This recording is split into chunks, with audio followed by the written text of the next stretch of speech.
Hello? All right. How's it going, everybody? I'm Joe Rosales. I work for Baseball Info Solutions. Hope you guys enjoyed Scott's presentation yesterday on range positioning throwing.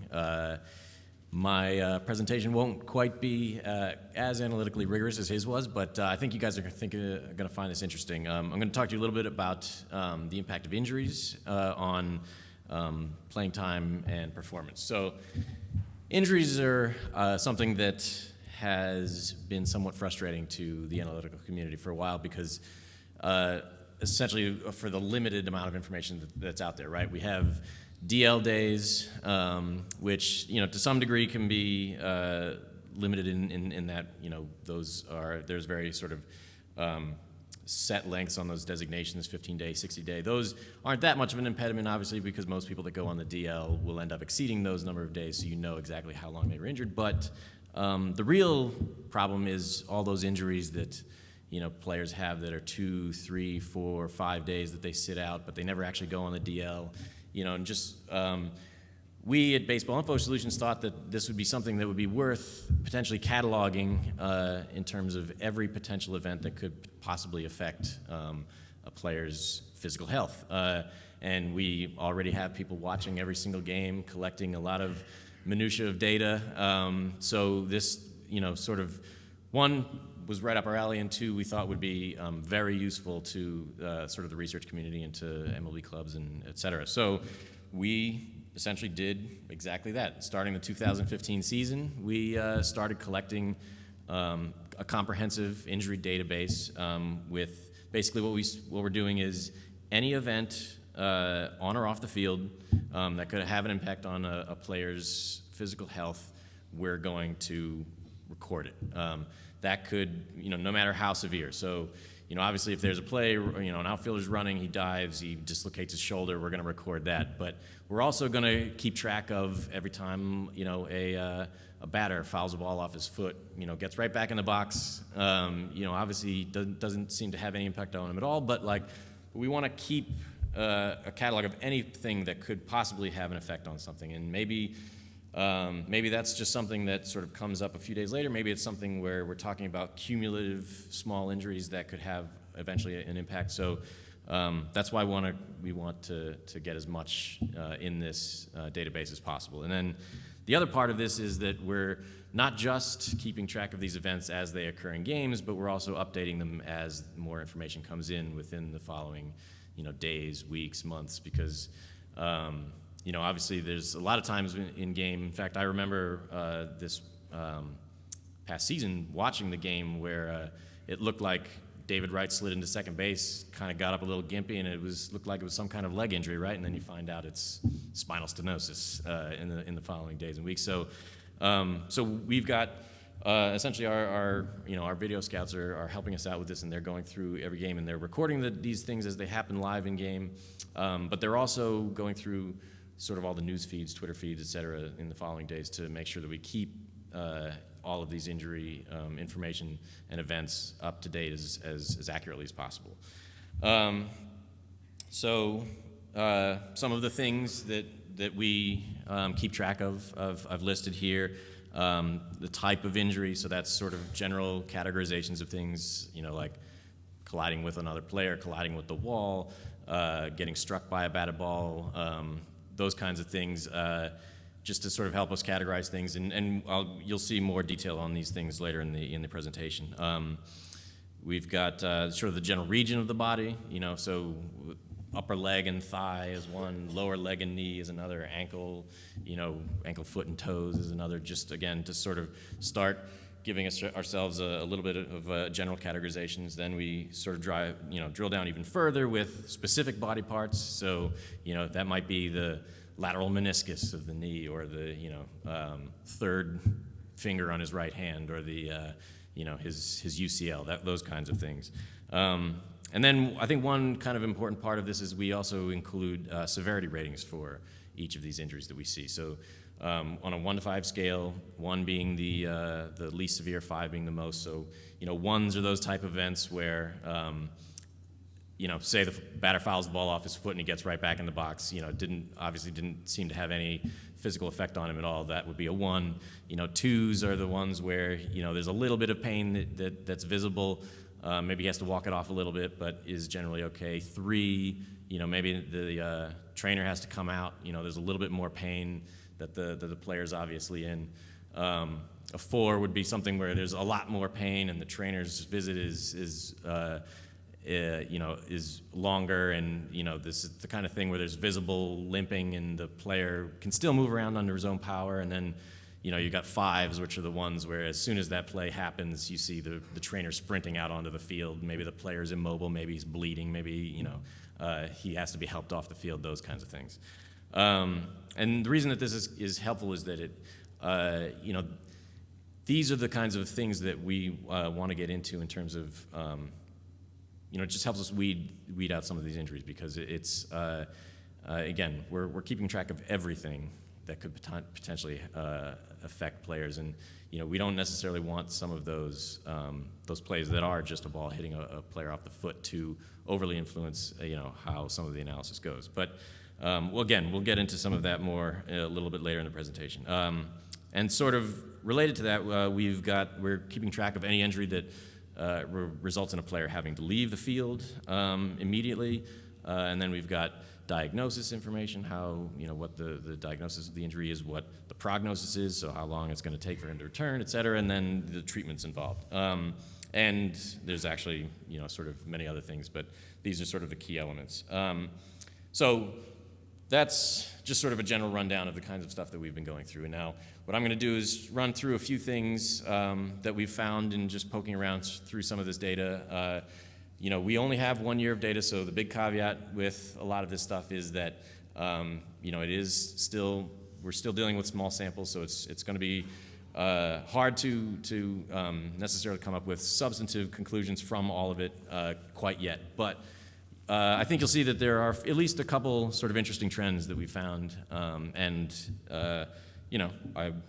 we wanted to go through them with you guys. So let's just start with some basic summary data. So in your guys' left, that table on the left is just total injuries by type. And what you'll notice here is that at the top of the list are those type of events that happen sort of around home plate, as the result of a pitch. So you've got the hitter fouling the ball off his body. You've got essentially the catcher being struck by batted balls and bats and hit by pitch, the hitter getting hit by pitch. Those consist of a huge portion of the injuries that we see. And there's a pretty big drop from there down to the other kinds of things that are happening. But you'll notice these are essentially the 12, well, essentially 11 categorizations of types of injuries that we have, which we're doing. They're capturing things pretty well, because you see that other category halfway down the list is only 133. So for the most part, these other 11 categorizations are capturing things pretty well. And then if you look at the other table off to your guys' right, this is breaking down injuries by region of the body. And what you'll sort of notice here is that at the top, there's a lot of the bulk of things are happening within the lower extremities of players, from the knee down, basically. But then you'll also see third on the list, head injuries. And I think this is where we're starting to get into something that's kind of curious in that I think in sports in general we're hearing more and more about head injuries, and obviously in concussions are a big deal in terms of those traumatic injuries, but I think there's a lot more room for study and a lot more room for people wanting to sort of know about what could potentially be happening in terms of long-term exposure to sort of lighter events that involve the head. So this is also something that I'm going to get into following in another couple slides. And let's just run through a few more of the sort of summary things. The big table there on your guys' left. This is the percentage of injury events where the player had to leave the game immediately, split out by type. So you'll sort of notice at the top of the list, throwing oftentimes will have to, which makes some sense, because it's going to, anytime, especially with a pitcher, he's experiencing pain after throwing a ball. You kind of want to get him out there so that he doesn't do any more damage to himself. And then what you'll also notice is that further down at the bottom of the list are those three event types that we saw earlier at the top of the previous list where, again, hit by pitches, struck by batted balls, bats foul off the body. Like, these tend to be, represent the most events that we tend to see, but they also, generally speaking, are less severe. And, sort of going along with this, you'll see at the top right there, we're breaking down all these injuries by severity.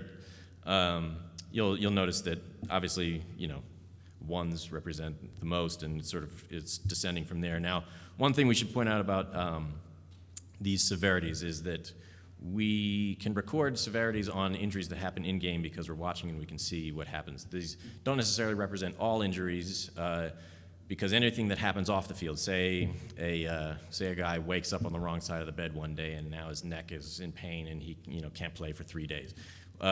We couldn't see that injury happen, so we don't necessarily have a severity rating to assign to it. Or, again, say a pitcher makes it through an entire outing, but following that outing he has to go, get an MRI because his elbow's kind of bothering him, and it turns out he's going to need Tommy John. Again, that's a pretty severe injury, but it's not necessarily something that we, at the moment, could have seen happen. So, so these severity numbers just sort of let's just sort of say that they represent in-game injuries, and that's why something like the fives, there's only 34 of them this year, but there are probably more injuries than actually, or there are more injuries than that actually happened that one could consider fairly severe. And then in the bottom right, this is just the top 5 guys, the number of injury events that occurred this year. And what you'll notice about those 5 players is they're all catchers. So we wanted to look into this a little bit more, breaking things down by injuries or events that occur by, like, 2 players as they're out in the field by defensive position.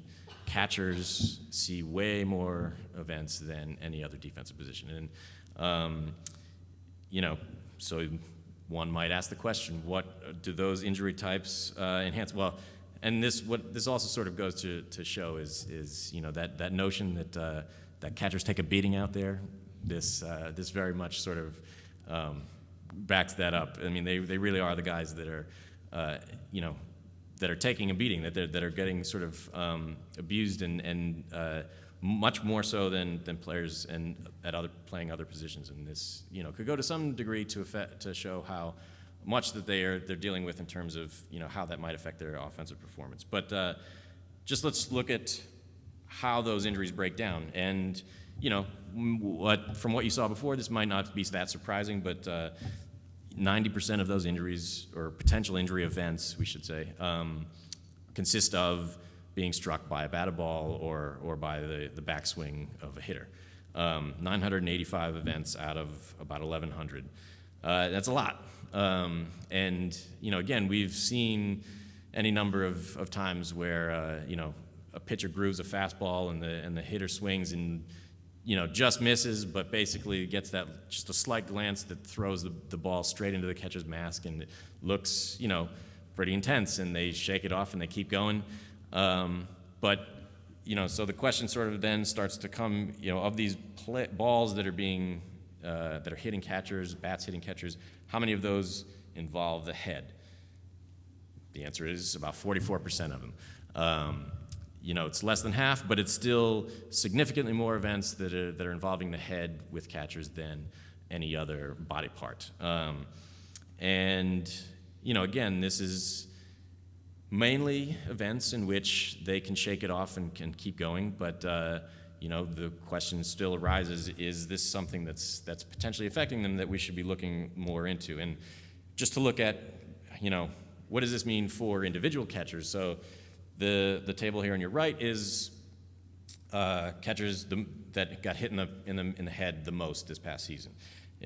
You'll see some common names: Salvador Perez, Russell Martin, Yadier Molina, Derek Norris, Yasmani Grandal. And with Perez specifically, it's kind of not necessarily a surprise to see him at the top of the list, given the fact that the guy plays 140 plus games a year at catcher, which it's unbelievable. I mean, the guy is amazing, and it's amazing that he can keep getting out there as often as he does. But it's exposing him to more of these type of events. And if we look even sort of further at the table on your right-hand side, this is, the most games where a catcher was hit in the head multiple times in the same game. And again, Salvi is at the top of that list. And so what we wanted to do is try to figure out, is this, we only have a year's worth of data, so we can't necessarily give you any sort of insight into the impact that this has long-term, but could we see whether there's a short-term impact of these head events on catcher's performance? So, we looked at the guys that got hit just a single time in a game. Following that, there wasn't too much of an effect offensively, but these guys that were getting hit twice, 3 times in the same game, when we look at what happened in the days following, these are small samples, so it's not necessarily something that we can bank on at this point, but it is showing a tendency for their offensive performance to drop off in the days following. So what you see here in the graph is the x-axis is days following games which they got hit multiple times in the head. Red line, batting average, blue line, on base, green, slugging, and then black is strikeouts per plate appearance.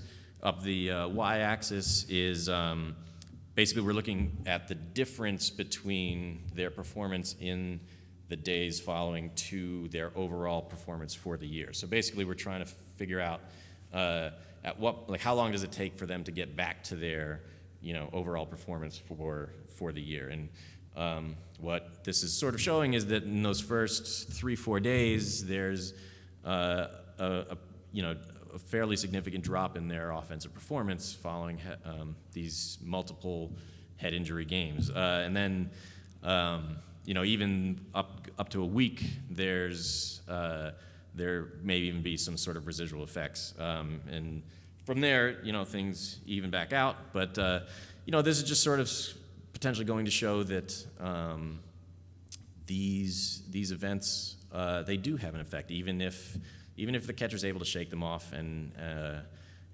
remain in the game. Maybe these are the kinds of things that they should be given a little bit extra rest for the next couple days after it happens. Maybe we should be looking into sort of other things that again, these aren't necessarily things that are giving them concussions. I think there was an article that I read within the last week or two that Sarah's posted about how concussions for catchers are down in baseball the last several years because we've gotten rid of the all those collisions at the plate. There's equipment that they're trying to use or introduce to improve how these events are occurring, but it's something that I think is sort of important to look at because these kinds of things may be on a cumulative basis. I've looked at it here just in terms of guys being hit in the head multiple times in a single game, but what would it mean to be hit multiple times in the head within this 2 or 3 days or multiple times within the same week? Again, just some sort of food for thought. So that's my little foray into head injuries in catchers. I'll run through a few other things that we looked at with some of the injury data that's kind of interesting. It's sort of been a thing that I think people are aware of for a while, that wrist injuries can sap the power of given players. So what I did is just sort of looked at 2015, anybody that had any kind of injury event related to the wrist, and looked at before the injury, after the injury. And, averages on base, identical, slugging, down a little bit, not necessarily significantly so, but again, a lot of these are involving potentially, just very sort of light events. But this is where something like the severity ratings that we're collecting can become useful, whereas if we break it down by wrist injury events that were of a severity 3 or greater, now you're starting to see something where there is a noticeable drop, batting average, slugging. Again, these are small samples. That's always sort of going to be a caveat to all of this at this point because we're dealing with the 1-year data. But it sounds like at least it's looking like there is some real effects here that are happening, potentially.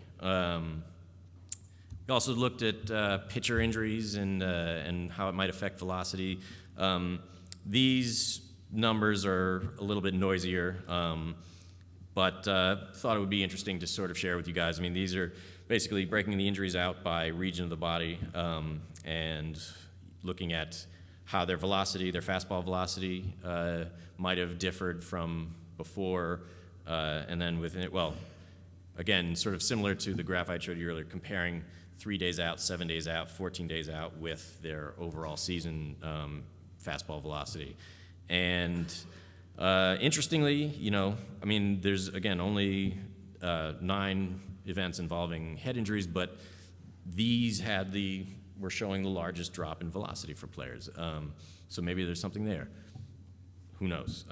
Neck, again, upper extremities, like these are the kinds of things that seem to be affecting pitchers and their velocity a little bit more maybe than one would have thought otherwise, and could probably use some more in-depth study. And then as you sort of look through these a little bit, leg injuries don't seem to affect things as much as arm injuries. That's sort of intuitive. Although the one thing involving sort of the waist down area would be the pelvis and the hips, and again, maybe that it does make some sense given that a lot of power from pitching or hitting, any of these sort of athletic things come from the hip rotation and the power sort of generated through that. And then, I'll just sort of run quickly through some recovery time. Again, we wanted to look at a little bit into how these various things affect playing time, and this is just a selection of injury events, but this is breaking things down by injury diagnosis, something I hadn't necessarily shown you guys before, but UCL injuries, Tommy John type things, obviously, these guys take a long time, and you'll see that the numbers here, 449 days average, 489 days max. How could we have injury events that could have taken so long if we've only been collecting data for a year? Well, when we started collecting at the beginning of the 2015 season, anything that was active at the time, we entered into the system. So anybody that had to have Tommy John in 2014, and we're still out and dealing with that, we put them into the system and backdated it to the date that they originally got injured. But you'll notice that with some of these events, they might have similar sort of average lengths of time that players are missing, but in terms of the variance of how much risk is involved and how much time they actually spend, that can fluctuate a lot. Those like, plantar fasciitis and meniscus, they have similar averages, but the meniscus injuries end up, usually cleaning themselves up a lot quicker than a plantar fasciitis type of injury would. And similarly, breaking these recovery times down by body part, again, kind of interesting to look at. Elbow injuries have, only an average of 41 days, but again, these are going to involve Tommy Johns, so the max of 489 is going to sort of be offset by a lot of those, hitters taking a ball off the elbow with their elbow armor on and not having to miss any time at all. If you compare that to oblique injuries that have a similar average time missed, the variance in terms of the amount of time missed is a lot less, but still significant in 164 days. What I think kind of gets interesting, if you look at sort of knees versus wrists, like both average about 6 days, but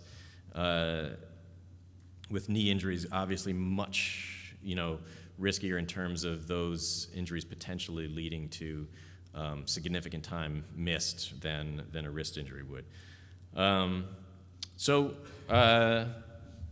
These are this is all of, some of the things that we've been able to sort of poke through so far.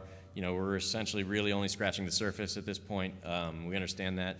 Again, once as we start getting more and more data collected, these sorts of studies that can be done with this data can be done with a lot more, definitiveness, and with as comprehensive of a database as we're collecting. I mean, there's any number of things that one could look at well beyond what I've just shown you here. I mean, just a couple suggestions here: leg injuries, how they might affect the speed of a runner, or stolen base attempt rates, or stolen base success rates. Like I mentioned before, catchers being hit in the head, whether they're being hit in the head multiple times within a couple day span or within a week, whether that has an effect on things. And then, the likelihood of recurrence, what kinds of injuries might lead to recurrence more often than other types of injuries. Lots to do out there, lots to look at. And again, as we start growing this database, I think there's going to be some really cool things that can be found from it. And then finally, I just wanted to acknowledge, one, the BIS Video Scouts. These guys really put in a lot of effort for us to both collect this data in-game and then keep track of things as they're happening in the days and weeks following, keeping up with news reports and Twitter feeds and such. And then, MLB teams, they kind of need to be kept nameless at this point, but just I want to thank them for being, for helping us and provide direction in terms of, how specific we were going to get with everything, how we're going to break everything down, and how this could be potentially useful. And then, Ben, Scott, a lot of the work that we do at Baseball Info Solutions is collaborative, and these guys helped a lot in terms of brainstorming certain things that we could look at and investigate. And then, of course, John Dewan, the owner of our company, who's always really good at providing feedback and guidance on some of this stuff. So that's what I got for you. If anybody has any questions, let's go for it. Sure.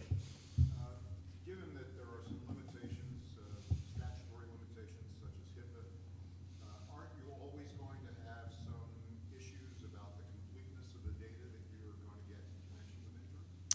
So completeness in what sense? In that they won't be able to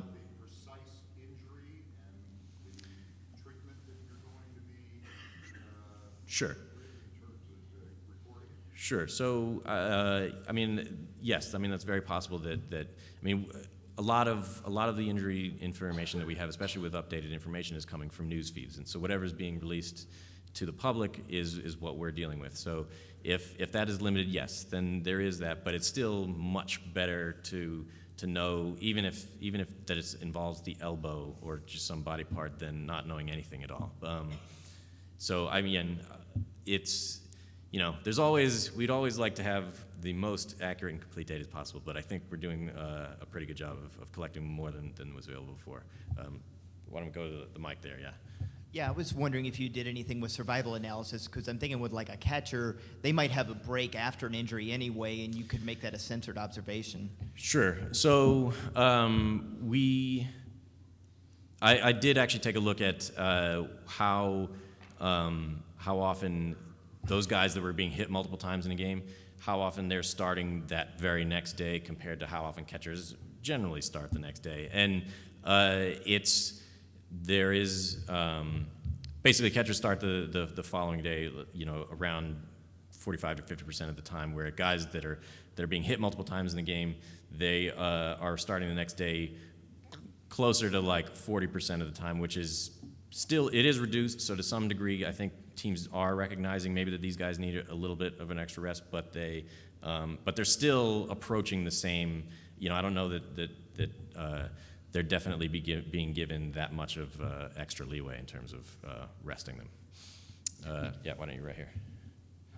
You gave some totals for like the catchers. Have you looked anything at the rate stats to see if these are random events, and even if they are random, might there be players who, even given the same severity of input, just tend to have worse results?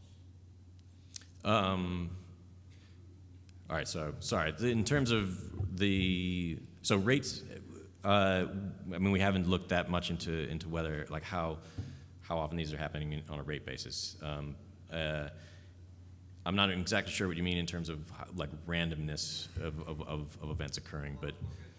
More like how prone is a guy maybe to have an event, or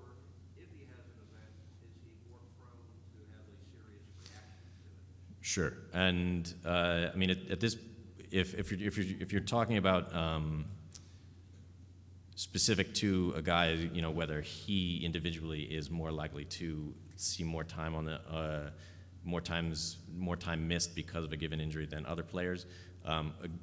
Again, no, we haven't quite gotten to the point where we've delved that deep into it, but it is certainly something that could be looked at and is worth looking at because it's going to matter for players in evaluating how.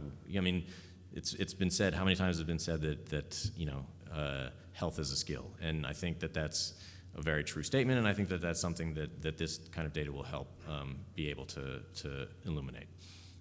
Yeah, why don't you back there?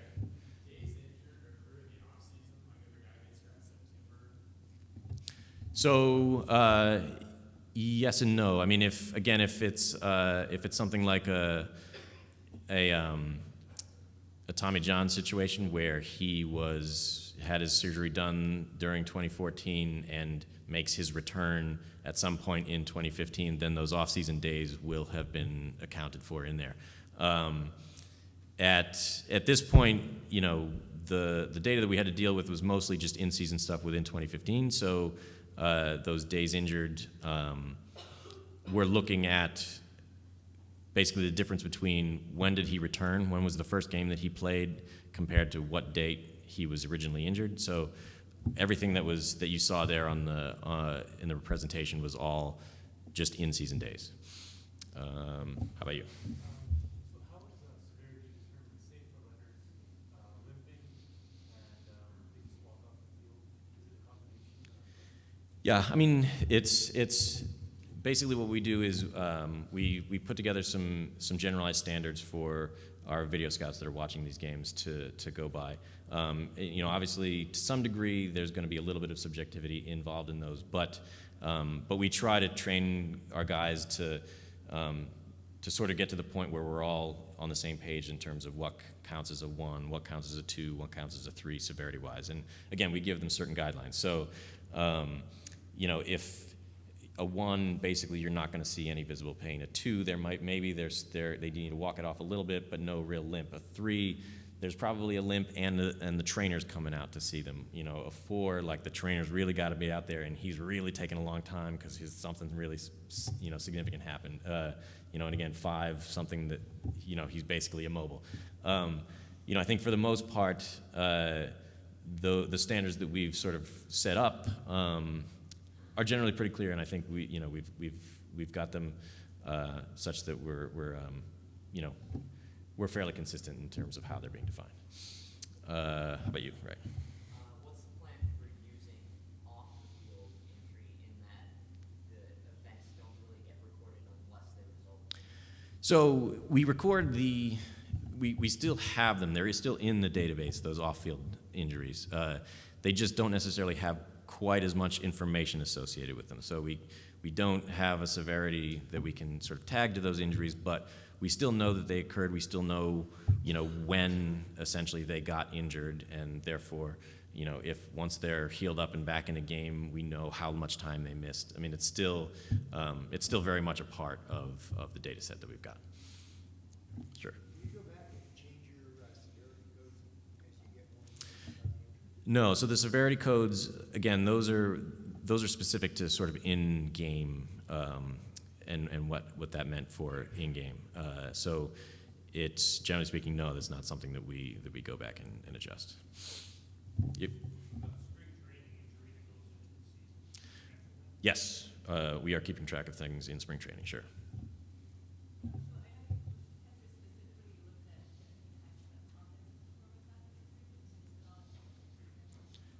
No, the question was whether we looked at catchers' defensive performance following injury events to the head, and no, we didn't. But that would be super interesting, I think, and especially given that, you know, last year Scott and I were here at this time talking about pitch framing and stuff like that, and that would certainly be something worth looking at. Yeah. Sure. At what point does this database start to expand to minor league players? I think a couple years ago, I believe it was Manny Machado injured his knee, and there was talk of a similar injury in the minors. So when you start adding that to the database? Yeah, essentially, I think when the demand for it gets there. I mean, we at Baseball Info Solutions, we have a major league operation which we've had going back to 2002. We are collecting data on minor leagues, but it's not to quite the same extent as we're collecting major league data. Basically, we've sort of built this whole injury process into the data collection for major league games. So again, once it kind of becomes something that there's enough people sort of banging our doors down for this to be collected at the minor league level as well, it'll make its way into there. Anybody else? All right, great. Thank you, guys.